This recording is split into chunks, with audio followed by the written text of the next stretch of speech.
구약 성경은 예레미야 31장 7절에서 9절 그리고 12절입니다. 여호와께서 이와 같이 말씀하시니라. 너희는 여러 민족의 앞에 서서 야곱을 위하여 기뻐 외치라. 너희는 전파하며 찬양하며 말하라. 여호와여, 주의 백성 이스라엘의 남은 자를 구원하소서 하라. 보라, 나는 그들을 북쪽 땅에서 인도하며 땅끝에서부터 모으리라. 그들 중에는 맹인과 다리 저는 사람과 잉태한 여인과 해산하는 여인이 함께 있으며 큰 무리를 이루어 이곳으로 돌아오리라.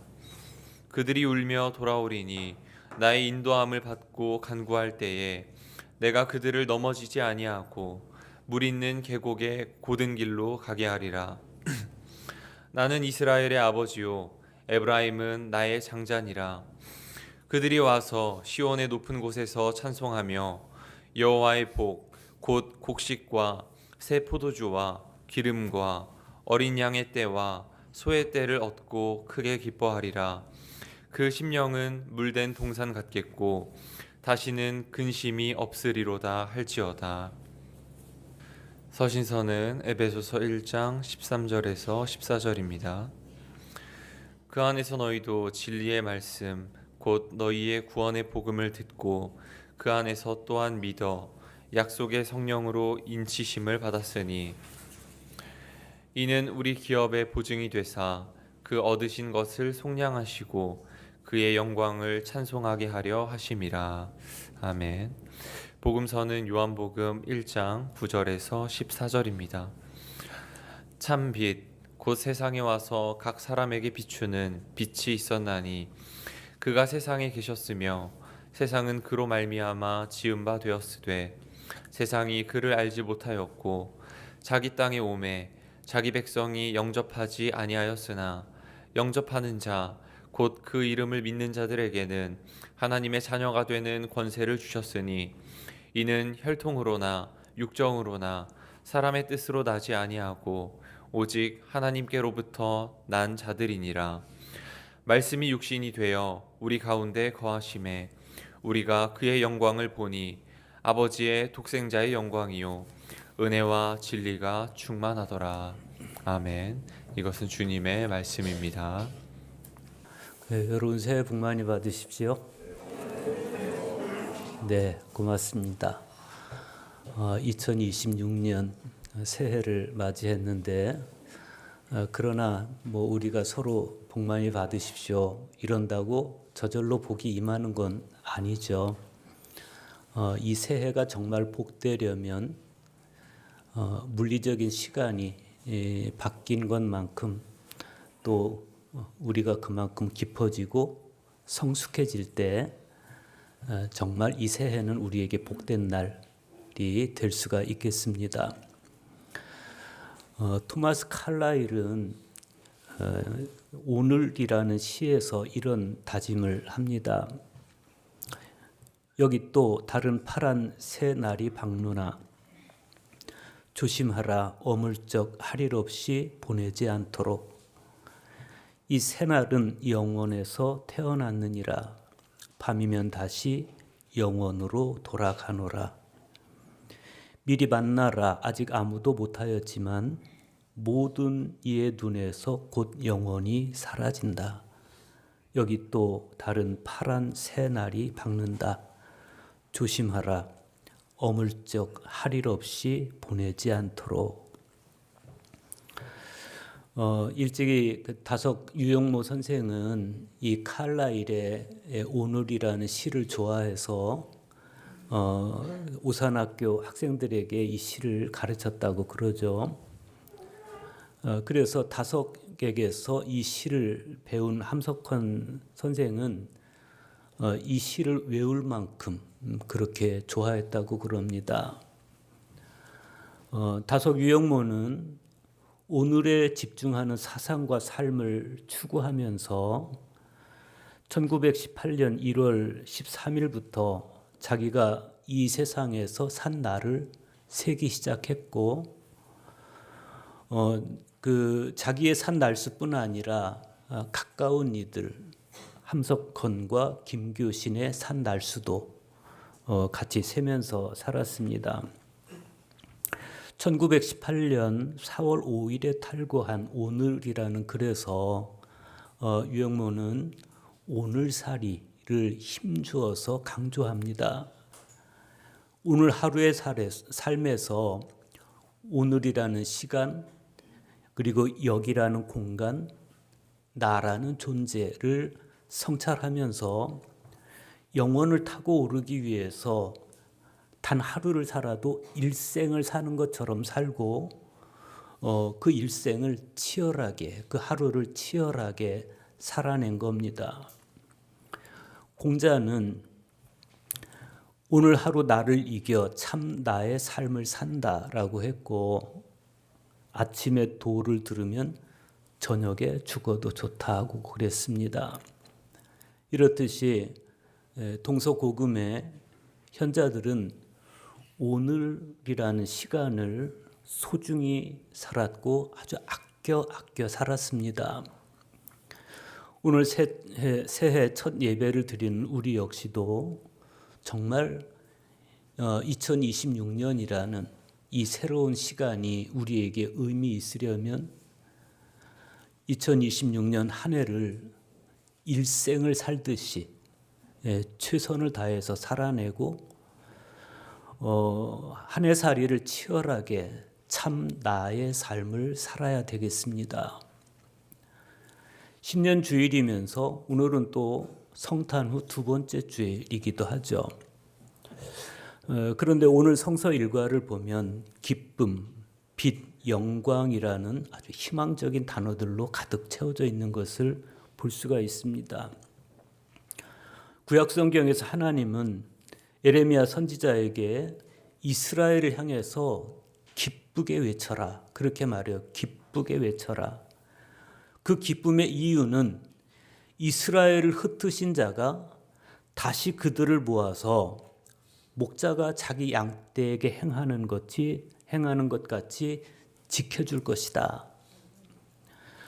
또 복음서에서 사도 요한은 사람을 향해서 하늘로부터 내려오신 빛을 소개합니다. 그 빛은 영접한 사람들의 내면을 밝혀서 하나님의 영광이 드러나게 할 것인데, 그때 비로소 사람들은 기쁨을 회복하고 구원의 하나님을 향해 찬미할 것입니다. 서신서의 말씀에서 사도 바울은 복음 곧 진리의 말씀이 우리 내면에 있고 또 약속하신 성령께서 우리 내면에 임재하시면 우리는 하나님의 영광을 찬미하게 할 것이다 라고 말씀합니다. 구약 성경을 먼저 보겠습니다. 예레미야 31장 7절 보십시오. 여호와께서 이와 같이 말씀하시니라. 너희는 여러 민족 앞에 서서 야곱을 위하여 기뻐 외치라. 너희는 전파하며 찬양하며 말하라. 여호와여, 주의 백성 이스라엘의 남은 자를 구원하소서 하라. 이 말씀을 하신 분은 여호와 하나님이십니다. 그리고 이 말씀을 수신한 자들은 야곱이라고 불리는 이스라엘 사람들, 그리고 특히 이스라엘 사람들 중에서도 남은 자들입니다. 그들은 70여 년 동안의 포로 생활을 겪으면서 그 삶이 온통 피폐해져 있었습니다. 그렇게 포로 생활을 견디면서 삶이 피폐해진 그런 사람들을 향해서 기뻐하라, 기뻐 외치라 이렇게 말하면, 또 찬양하라 이렇게 말하면 되게 비현실적으로 느껴질 수밖에 없습니다. 그런데 그런 마음을 잘 알고 계시는 하나님께서 그들을 구원하실 것, 내가 너희를 구원하겠다, 이 의지를 확고하게 보여주신 것이 바로 오늘 말씀입니다. 그 구원의 경이로운 날에 대해서 하나님은 이렇게 약속하셔요. 보라, 나는 그들을 북쪽 땅에서 인도하며. 예레미야 31장에 있는 이 말씀은 예레미야 4장 6절에서 내가 북방에서 재난과 큰 멸망을 가져오리라 하셨던 경고와 굉장히 대조를 이룹니다. 에레미야 4장 6절에 나오는 이 북방은 하나님께서 당신의 뜻을 거스른 유다 백성들을 심판하고 벌하시기 위해서 북쪽으로부터 불러들인 적을 의미합니다. 바벨론 군대예요. 바벨론 군대. 끝내 하나님과 체결한 언약을 파기해버리고 회개하지 않은 백성들은 그 북쪽 바벨론 군인들에게 마치 굶주린 사자에게 찢기듯이 처참한 비극을 맞이하게 될 것이다.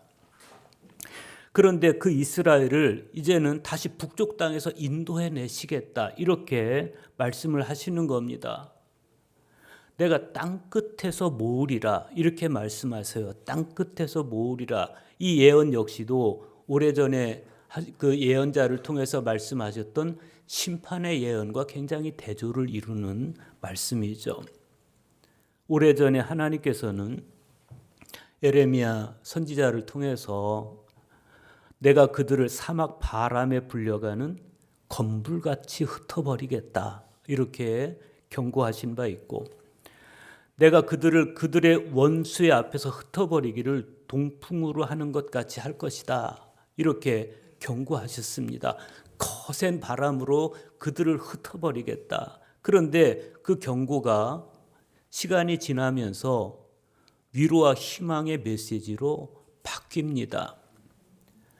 에레미야 4장 6절에서 북방에서 재난과 멸망을 가져올 것이다, 이렇게 경고하셨던 하나님께서 에레미야 31장에서는 내가 그들을 북쪽 땅에서 다시 인도해내겠다, 이렇게 말씀하시고, 에레미야 13장 24절 그리고 18장 17절에서는 내가 너희를 원수 앞에서 흩어버릴 것이다, 이렇게 경고하셨던 하나님께서 에레미야 31장에서는 내가 너희를 다시 땅끝에서 모으겠다, 이렇게 약속하시는 겁니다. 그들이 끝내 회개하지 않았을 때 북쪽으로부터 사나운 북풍을 몰아오셨던 하나님께서, 그러나 그들이 다시 회개했을 때는 부드러운 회복의 새바람으로 너희를 감싸주겠다, 이렇게 약속을 하시는 거예요. 실제로 하나님의 그 약속은 그 약속이 이루어진 풍경을 오늘 12절 말씀에 보면 이렇게 수채화처럼 그리고 있어요. 그들이 와서 시온의 높은 곳에서 찬송하며 여호와의 복 곧 곡식과 새 포도주와 기름과 어린 양의 떼와 소의 떼를 얻고 크게 기뻐하리라. 그 심령은 물된 동산 같겠고 다시는 근심이 없으리로다.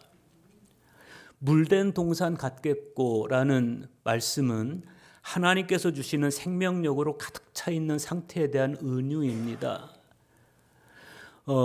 그러면 그 물된 동산의 주인공이 될 사람들은 어떤 사람들일까? 에레미야는 이렇게 말씀하세요. 그들 중에는 맹인과 다리 저는 사람과 잉태한 여인과 해산하는 여인이 함께 있으며 큰 무리를 이루어 이곳으로 돌아오리라. 여기서 맹인, 다리 저는 사람, 잉태한 여인, 이들은 이스라엘 사람들 중에서도 가장 약한 사람들이에요. 하나님께서 이들을 언급하시는 이유는 이스라엘의 귀환이 전적으로 여호와의 도우심에 의존될 것이다 라는 말씀입니다. 그리고 이어지는 말씀을 보면 그 사실을 명확하게 보여줍니다. 그들이 울며 돌아오리니 나의 인도함을 받고 간구할 때 내가 그들을 넘어지지 아니하고 물 있는 계곡의 곧은 길로 가게 하리라. 나는 이스라엘의 아버지요 에브라임은 나의 장자니라. 이 말씀은 굉장히 중요합니다. 구약성경에서 하나님을 직접적으로 아버지라고 표현한 것은 굉장히 드물어요. 신명기 32장 6절에 아버지라는 표현이 등장하는데 그건 이스라엘과 하나님 사이에 밀접한 유대 관계를 나타낼 때 쓰는 표현입니다. 희망은 다른 데 있지 않습니다. 하나님께서 나의 아버지가 되실 때 바로 그 관계에서부터 희망이 시작이 되는 겁니다. 우리는 자꾸 하나님께서 내게 뭘 해주시냐 이런 걸 생각하게 되는데, 그러나 그것보다 본질적으로 중요한 건 하나님과 내가 어떤 관계에 있느냐, 이게 더 중요하다는 거예요. 어떤 사람들이 하나님을 아버지라고 부를 수 있는 그런 기쁨을 얻을 수 있습니까? 맹인, 다리 저는 사람, 잉태한 여인과 해산하는 여인, 그리고 남은 자, 그리고 돌아오는 자라고 에레미야는 말씀해요.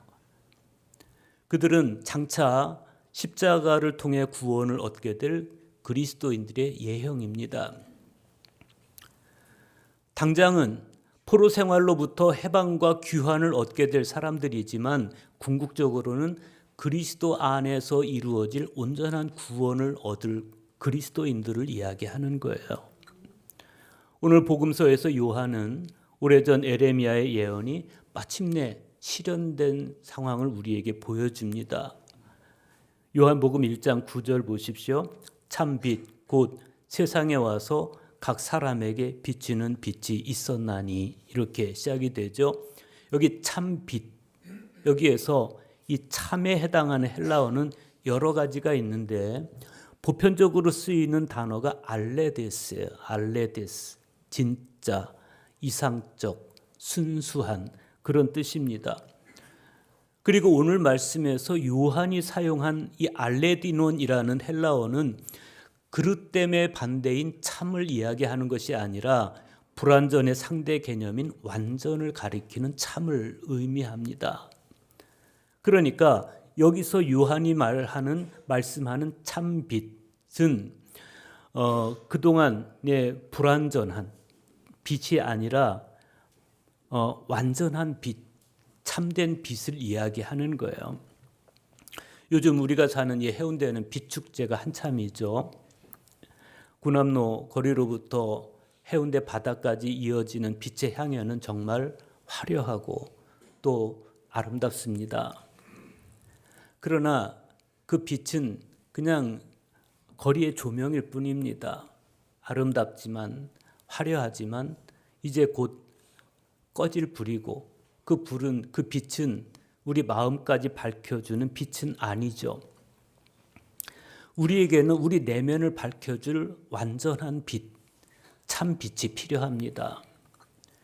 오늘 말씀 바로 앞에 보면 세례 요한이 보입니다. 당시 사람들은 요한을 보면서 빛이라고 생각했습니다. 그런데 요한복음을 기록한 사도 요한은 그는 이 빛이 아니요, 이렇게 말해요. 세례 요한은 빛이 아니다. 당시 사람들의 마음을 움직이고 사람들을 회개로 이끌어줬던 세례 요한이었지만, 그러나 그는 완전한 빛, 참된 빛이 아니다.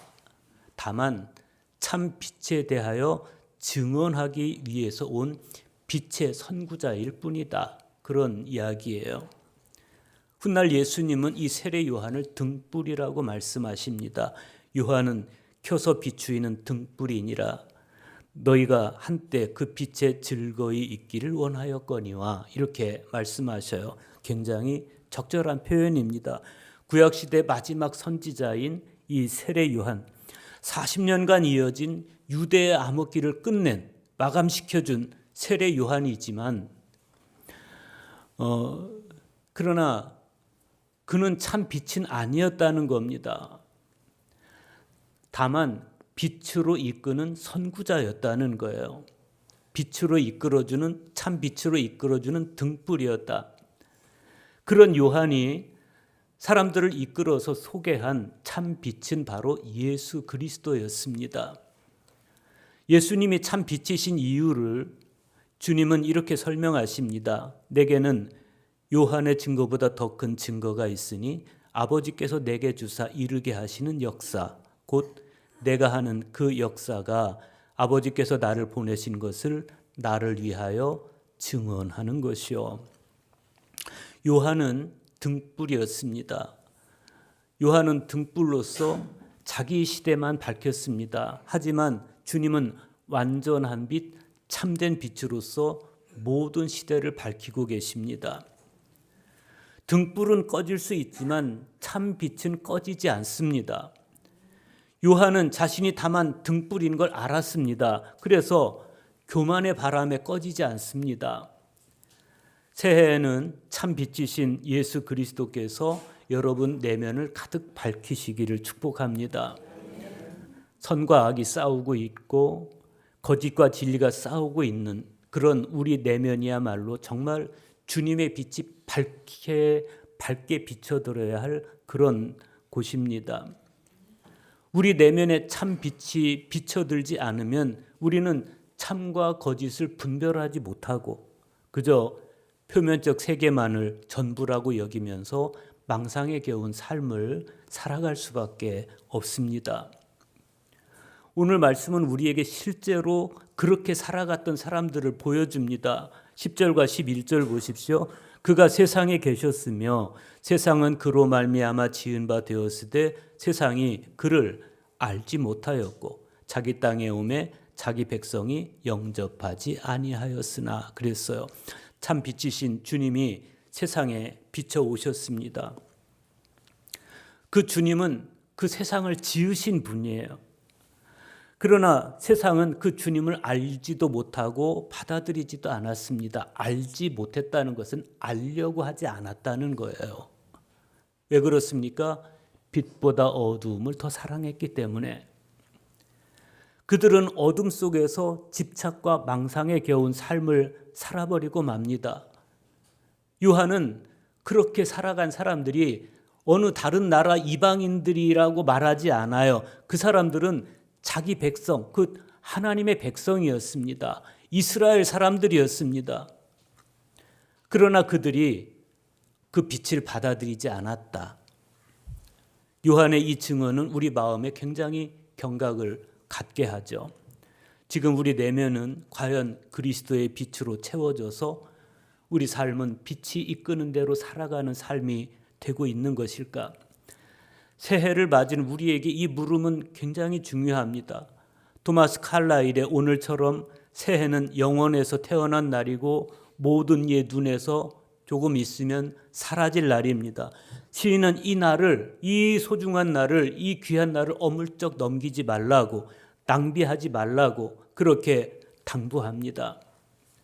어떻게 우리가 이 새날을 낭비하지 않고 살아갈 수 있습니까? 우리의 내면이 그리스도의 빛으로 채워져서 빛이 이끄는 대로 살아가면 우리는 새날을 잘 살 수 있습니다. 그러면 중요한 것은 우리 내면을 그리스도의 빛으로 채워야 되는데 어떻게 하면 우리 내면을 그리스도의 빛으로 채울 수가 있을까? 오늘 서신서의 말씀 에베소서 1장에서 바울은 말씀합니다. 여러분도 그리스도를 통하여 여러분에게 구원을 가져다 주는 복음, 곧 진리의 말씀을 듣고 믿어서 하나님의 백성이 되었습니다. 이것을 확인하는 표로 하나님께서는 여러분에게 약속하셨던 성령을 주셨습니다. 성령께서는 우리가 받을 상속을 보증해 주시고 하나님의 백성인 우리에게 완전한 자유를 누리게 하여 주십니다. 그러므로 우리는 하나님의 영광을 찬양할 수밖에 없습니다. 복음, 진리의 말씀이 우리 내면에 있으면 우리 내면은 그리스도의 빛으로 채워집니다. 뿐만 아니라 약속하신 성령께서 우리 내면에 임재하시면 우리의 내면은 그리스도의 빛으로 채워집니다. 그러기 위해서 우리 모두는 백지처럼 하얀 새날, 새해를 묵은 습관에 휘둘려 살아가지 않고 말씀을 읽고 말씀을 묵상하고 말씀을 관상하고 말씀을 붙들고 기도하면서 살아가야 될 것입니다. 그러면 말씀이 육신이 되어서 우리 가운데 거하시는 분이 우리의 내면을 당신의 영광으로 채워주실 것입니다. 그 영광이 바로 그리스도의 빛입니다. 2026년 우리 교회 표어는 새 포도주는 새 부대입니다.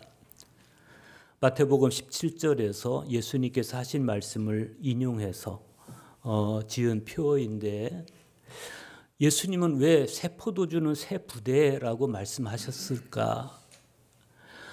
이 말씀 새 포도주는 새 부대에 이 말씀 바로 앞에 보면 요한의 제자들이 요한을 찾아와요. 예수님을 찾아와요. 그래서 이렇게 묻습니다. 우리와 바리새인들은 금식하는데 어찌하여 당신의 제자들은 금식하지 아니하나이까? 이때 요한의 제자들이 말하는 금식은 옛 율법의 산물로서의 금식입니다. 처음 하나님께서 그들에게 율법을 주실 때 목적하신 바가 있어요. 그러나 하나님의 목적과 달리 이 율법은 유대인들의 자기중심적 열성에 의해서 낡아버렸고 파당들에 의해서 찢겨져 버렸고 불순한 고집들에 의해서 헤어져 버렸습니다.